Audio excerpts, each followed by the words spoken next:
Gentlemen, let's begin. Do we have some kind of letter we should read? I hate to be the school marm here, but I do think we should proceed with business. Yeah, we have a letter. We have a letter. Our pennies and pallers, as we call our pen pals listeners, they knew that we were going to be getting to talk to you. So someone wrote us a letter specifically for our time together. I'm going to read it. Ready? Okay. Here we go. Hi, Dan and Rory and Conan. Correct order, if you ask me. A short letter from Ireland to say hi.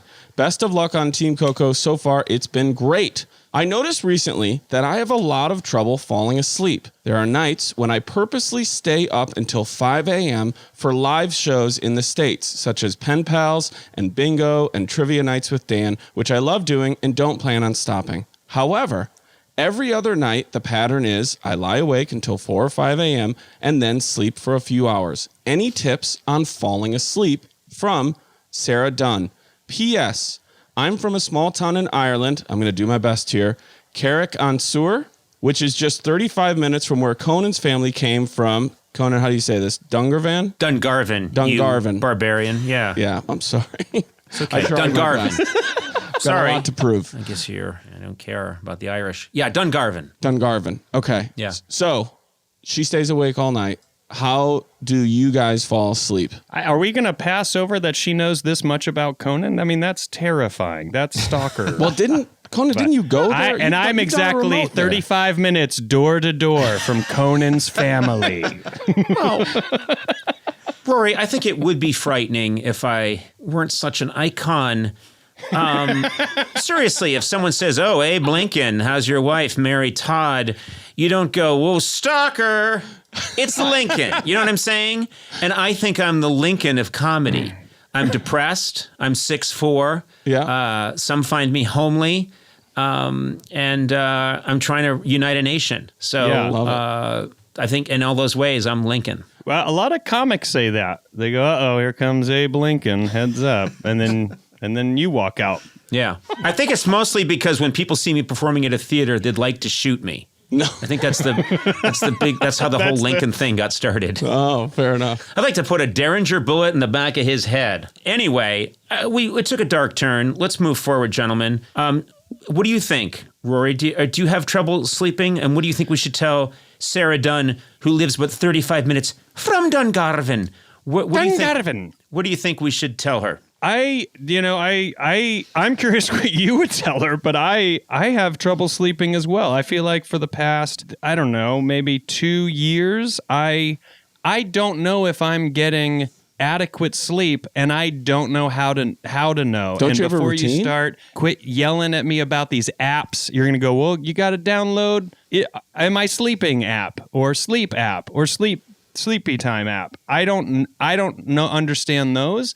And I don't know if I'm getting enough. But Roar, sleep. what's your routine? Like, do you have a system? I have several screens in front of me going throughout the night, so that when I wake up, my emails are right there, and I can check and see if anyone's DM'd me on Instagram within seconds. Well, I think that's the first thing we're going to address. Obviously, you're making some kind of I guess what your generation would call a joke, but not all of us.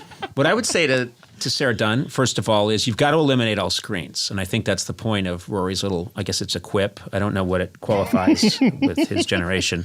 Also, my generation is, I don't know what the lowest one is, but I'm 17 years old, just to catch up, listeners to catch up. With the beard of a Confederate soldier. That's right. And apparently the diet. What I'd like to point out is that sleep is all how you prepare for it. So I find, yes, no screens at night. I watch some of my classic bits, and I encourage my children and my wife to watch them too. So we have, I would say from like 7 to 9 or 9:30 is watching Conan classic bits. Perfect. They've seen them before and they're very unhappy about it, but we watch them. No screens. And then if you can, read. I think reading. Do you do that? Every night? Yeah, I find if I read, I naturally get sleepy. And I try to read really boring books, really dense, boring books. And that'll put you out. I think reading is good. And there are actually studies, Sarah, I'm not kidding, that the eye movement across a page as you scroll across, as your eye darts from left to right, unless you're reading the Torah. Hello. As your eye moves from left to right and then back again, is hypnotic and puts you into a state for sleep. So reading's a good idea. I'd never heard that. I do. You never heard reading's a good idea? No, I never heard about the eye movement sort of being like put you into like a trance-like state of it. True story. Hypnotic. Yeah. I don't travel with a box fan. I'm not one of those, but I do need like a sound machine, preferably cold. Like if I can, it's 68 degrees is obviously perfect, but sound machine and like a mundane podcast of like, there used to be like a overnight radio show out of Chicago, and they would drop their show as a podcast, and they would just talk about like general pop culture. And if I could put that on with the sound machine, and it just kind of takes away my own thoughts and regrets of what I didn't do today and what I need to do tomorrow. I made a mistake. A bunch of years ago, I read that get a sound machine is a good idea, or listen to a sound machine as you're falling asleep. And I thought they meant the Miami sound machine with Gloria Estefan.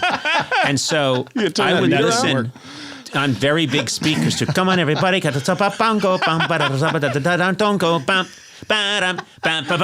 and it wasn't working. And I thought, I'm not listening to it loud enough. I'm not listening to it enough times. So I kept going louder and more times. And you definitely weren't learning the lyrics. No, that's no. It was more of a. I blame. Well, first of all, I blame the speakers. The speakers were, turns out, very bad quality. So it wasn't that. How the rest? But all of I could hear was so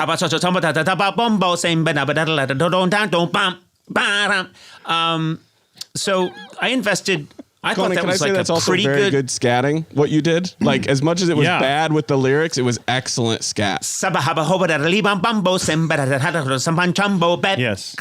Listen, I took what was probably a mildly amusing quip, and what I did is I put all my chips on it. I kept investing in it. Every chip.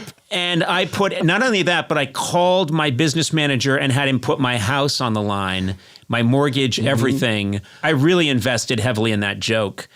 That may have put you to sleep, Sarah. The fact that I went that hard, that deep into what was clearly just a stupid reference to the Miami Sound Machine with Gloria Estefan. What's your favorite book besides the Bible? What is your favorite book? Well, that's hard to have a favorite book. I don't have any one favorite book. I read so many of them. Yeah. So when you're trying to find a boring book, how do you know what's going to be a boring book? Oh, you can tell right away. Mm-hmm. You can tell. Yeah. Okay, any biography. Let's say you want to read a biography of a great man, and let's say that man is Franklin Delano Roosevelt. Okay, if you find what I love is when a biographer, and when I say I love it, it's I hate it. When instead of just starting with Franklin Delano Roosevelt being born, what they do is they go back 800 years before then and go, the Delano clan of upper, Amsterdam, and then they take you through 17 generations before you even get to Franklin Delano Roosevelt. That's a book that will put me right out. They'll say he was a simple printer, and then he married this person who married that person, and I'm gone. I'm completely out. So make sure it's a biography that starts 600 years before the birth of our hero.